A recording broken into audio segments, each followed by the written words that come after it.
السلام علیکم دوستوں، امید ہے آپ سب خیریت سے ہوں گے۔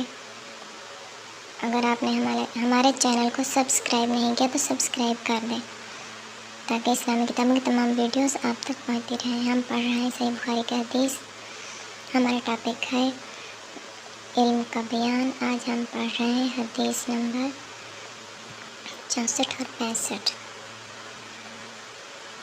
اس باب کا بیان اہل علم کا علمی باتیں لکھ کر دوسرے شہروں کی طرف بھیجنا۔ اور حضرت انس رضی اللہ تعالیٰ نے فرمایا کہ عثمان رضی اللہ تعالیٰ نے مصاحف یعنی قرآن لکھوائے اور انہیں چاروں طرف بھیج دیا۔ اور عبداللہ بن عمر رضی اللہ تعالیٰ یحییٰ بن سعید اور امام مالک رحمۃ اللہ علیہ کے نزدیک یہ کتابت ہے۔ اور بعض اہل حجاز نے مناولہ رسول اللہ صلی اللہ علیہ وسلم کی اس حدیث جس میں آپ نے امیر لشکر کے لیے خط لکھا تھا پھر سے تھا کہ جب تک تم فلاں جگہ نہ پہنچ جاؤ اس خط کو مت پڑھنا۔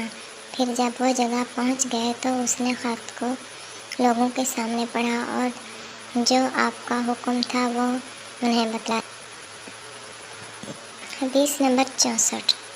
عبداللہ نے ہم سے بیان کیا، ان سے ابراہیم بن سعد نے صالح کے واسطے سے روایت کیا، انہوں نے ابن شہاب سے، انہوں نے عبداللہ بن عتبہ بن مسعود سے عبداللہ بن عباس رضی اللہ تعالیٰ عنہ نے بیان کیا کہ رسول اللہ صلی اللہ علیہ وسلم نے ایک شخص کو اپنا ایک خط دے کر بھیجا اور اس سے یہ حکم دیا کہ اسے حاکم بحرین کے پاس لے جائے۔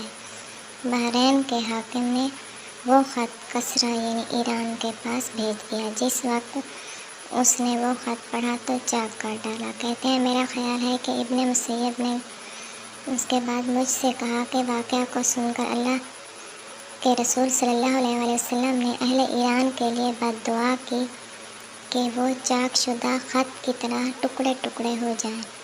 حدیث نمبر 65۔ ابو الحسن محمد بن مقاتل نے بیان کیا، ان سے عبداللہ نے، انہیں شعبہ نے قتادہ سے خبر دی، وہ حضرت انس بن مالک رضی اللہ تعالیٰ عنہ سے روایت کرتے ہیں، انہوں نے فرمایا کہ رسول اللہ صلی اللہ علیہ وسلم نے بادشاہ کے نام دعوت اسلام دینے کے لیے خط لکھا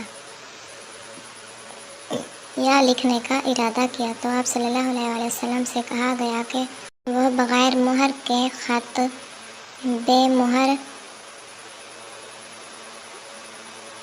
خط کو مستند نہیں سمجھتے۔